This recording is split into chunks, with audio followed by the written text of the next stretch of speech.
Bom, pessoal, vamos dar continuidade aí à aula 12.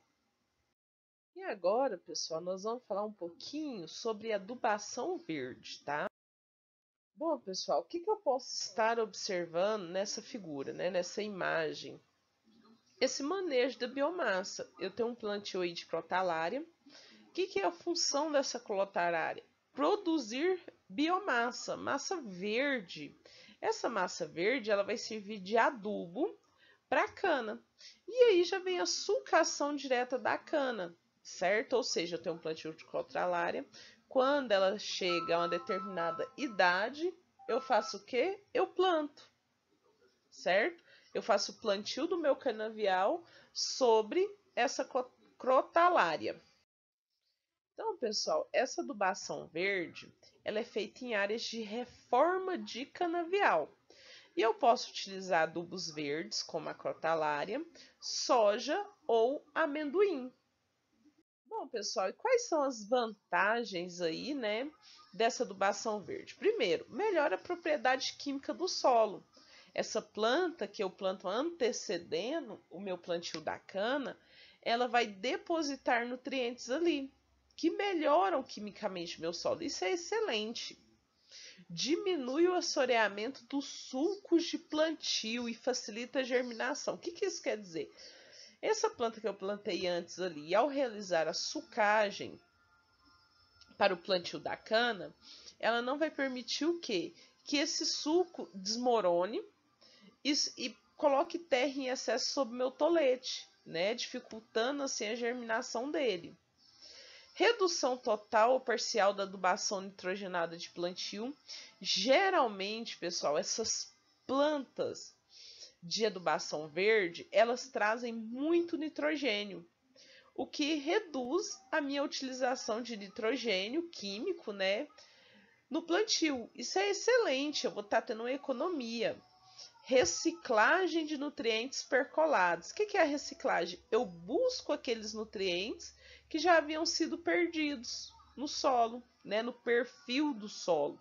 Então essa planta que eu planto ali, ela tem essa capacidade de quê? De buscar esse nutriente que estava já bem dizer perdido no solo. Ela faz controle de erosão, né? Porque causa uma cobertura no que? No solo. Eu cobrindo meu solo, eu vou ter menos erosão. Controle de pragas, pessoal, quebra ciclo de praga. Qual que é o grande problema da cana? Ela vai ficar um longo período no solo, né? Ela fica ali 5, 4, 6 anos, né? De 4 a 6 anos no solo. Geralmente 5. É sempre o mesmo ambiente. Então, sempre tem as mesmas pragas e as mesmas doenças, e muitas das vezes intensificadas, né? Porque tá aquela cultura ali 5, 6 anos. Quando eu faço esse plantio do adubação verde, que eu coloco uma planta diferente, acontece o quê? Essa quebra do ciclo de pragas e doenças. Eu quebro aquele ambiente, eu modifico ele, certo? Solubilização de cálcio, magnésio, fósforo e enxofre. Ou seja, esses nutrientes aí, pessoal, eles foram solubilizados por quê? Devido às práticas corretivas. Eu fiz várias práticas corretivas naquela área e eu causei uma solubilização. Quando eu venho com essas plantas, né, de adubação verde, eu acabo que deixo novamente disponível para a próxima planta, que será a cana, esses nutrientes. Aumento da produtividade. Lógico, causa N benefícios a adubação verde. E um dos principais para mim é a reciclagem de nutrientes, é a quebra, né, de pragas, doenças, melhora também as propriedades químicas do solo. Só esses três fatores que eu citei agora por último já causa N benefícios à planta, aumentando a produtividade da cana. Bom, pessoal, qual planta escolher, né, e para qual área fazer essa adubação verde? Então, aqui, ó, do lado eu tenho aí 3.000 hectares que são destinadas ao plantio da cana.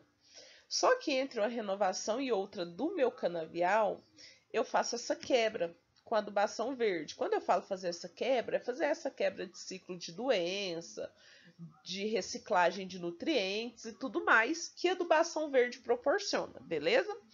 E como é que eu faço a escolha da área? Primeiro, vou renovar meu canavial, certo? Vocês percebem no mapinha que eu tenho duas áreas. Eu tenho um ambiente excelente, que é um ambiente muito bom, e ambientes, pessoal, que estão enfrentando algum problema. Quais são esses problemas? Pode ser erosão, pode ser um problema de compactação, pode ser um problema de estado nutricional, uma deficiência severa nutricional. Então, nesses ambientes considerados piores ou com alguma problemática muito severa, eu escolho sempre a crotalária, beleza?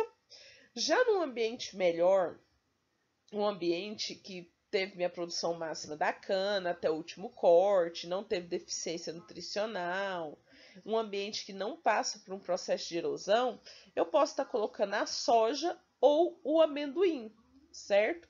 Então é dessa forma aí que eu escolho as plantas para mim fazer esse ciclo da adubação verde. Bom, pessoal, vocês também podem encontrar isso aqui, ó, sucessão cana e soja. Vocês percebem que tem uma grande palhada, essa palhada é derivada da cana que antecedia esse plantio da soja. Então eu passo aí 6 anos plantando soja, 6 anos aí plantando cana, e para ter aquela quebra do ciclo, eu planto uma soja, né, a cada 6 anos. Então eu posso fazer essa sucessão cana e soja. Também eu tenho essa meiose aí, né? Esse sistema de plantio considerado como meiose, que está sendo estudado, onde eu divido minha área com soja e cana. Beleza, pessoal? Fora a adubação verde, eu também tenho a adubação orgânica. E como que é feita essa adubação orgânica? Para realizar a adubação orgânica, pessoal, eu posso trabalhar com torta de filtro, vinhaça, um composto que é a mistura da torta de filtro, cinzas de caldeira e o próprio bagaço da cana. E também eu trabalho com alguns resíduos industriais e resíduos animais também, que são os estercos, né, pessoal? Bom, pessoal, para quem não conhece, essa aí é a torta de filtro. E o que é a torta de filtro? A torta de filtro, ela é da própria indústria da cana-de-açúcar. Ao passar minha cana pelas moendas, né, vai ter o caldo, e esse caldo ele precisa ser filtrado.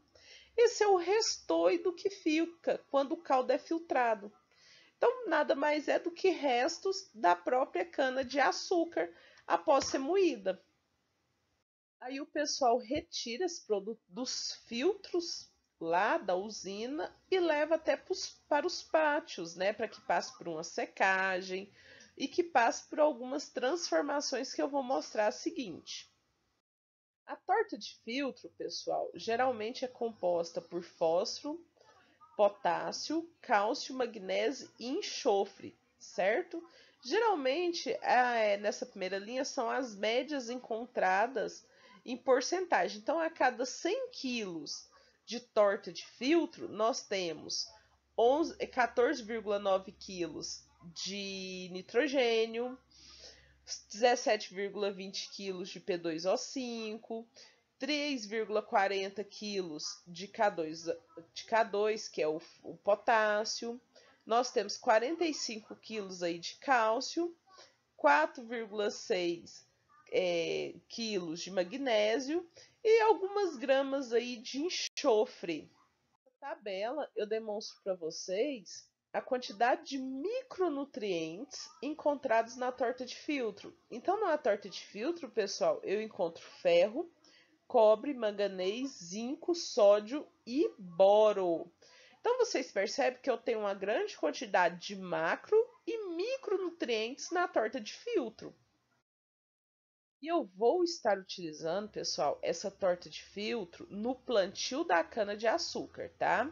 E eu sempre vou ter em mente que eu quero substituir o nitrogênio, o fósforo e parte do potássio.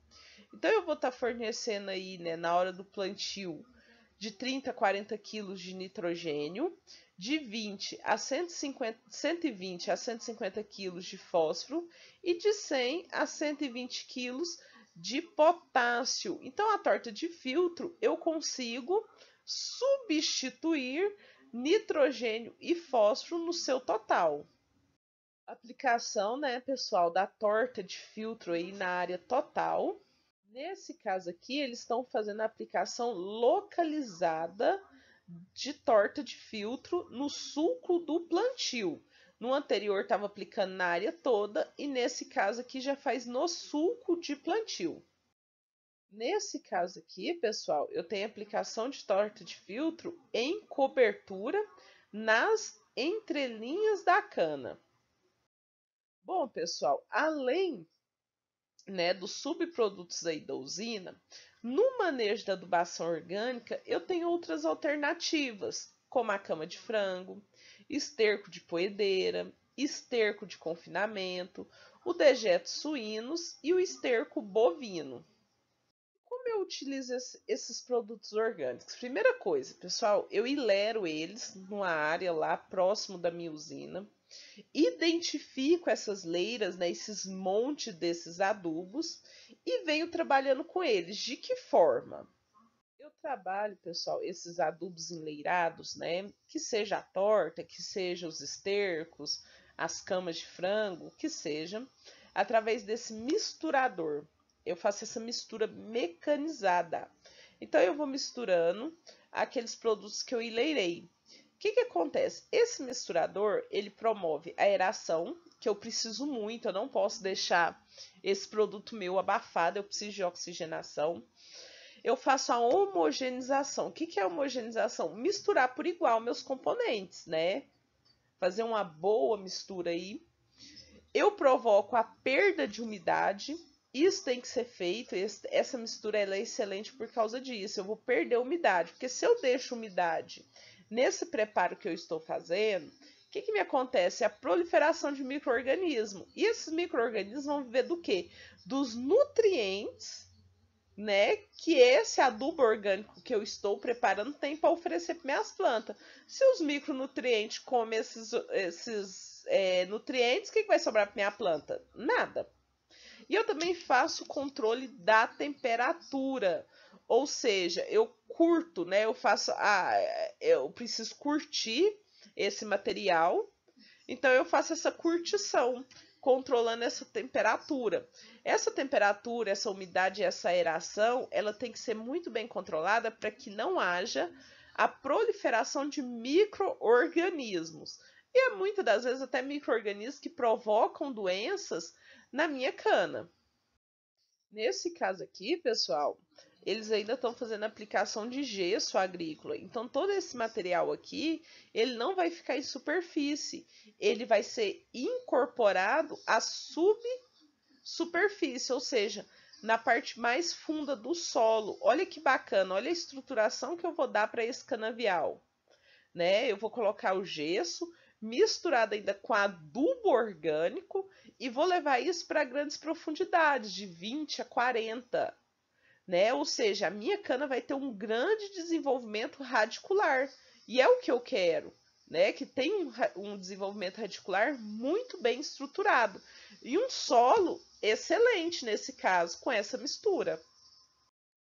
Nesse outro exemplo aqui, pessoal, eu tenho o adubo orgânico, porém eu faço aplicação também do que? De um fertilizante mineral e faço a mistura homogênea do fertilizante orgânico juntamente com o fertilizante mineral. Isso vai dar um benefício para o solo excelente. E a minha cana, nesse caso aqui, ela vem com tudo, né? Ela vai ser uma cana de excelente produção. E outro produto, pessoal, muito utilizado também é a vinhaça, né? Que também faz parte dessa adubação orgânica. E eu trago aqui para vocês os elementos encontrados na vinhaça e a quantidade, beleza? Então, na vinhaça, eu encontro nitrogênio, fósforo, potássio, cálcio, magnésio, enxofre, muita matéria orgânica, ferro, cobre, zinco e manganês. Olha que excelente. Então acaba que é um adubo completo, né? Principalmente para cobertura. Só para exemplificar para vocês, pessoal, como que eu faço o cálculo da quantidade de vinhaça que eu vou colocar em campo. Não é a olho nu, não é o tanto que eu acho que tem que ser. Eu realizo uma análise de solo. Aí eu vou fazer o seguinte: 0,05 vezes a CTC do meu solo, que é a capacidade catiônica desse solo, menos o potássio que eu encontrei nesse solo, vezes 3.744, que é uma constante da fórmula, isso não muda, mais 185. O que é o 185, pessoal? Foi quantos pesquisadores encontraram que a cana extrai de potássio desse solo, beleza? E mais dividido pelo Q da vinhaça. O que é o K da vinhaça? É a concentração, né, que eu vou ter de potássio nessa vinhaça. É assim que eu calculo o volume de vinhaça que eu vou colocar em campo. E qual é a quantidade? É em metros cúbicos por hectare. Então, se der 5 o resultado, será 5 metros cúbicos por hectare de vinhaça. Beleza? Então, só para vocês saberem que a vinhaça não é colocada de qualquer jeito.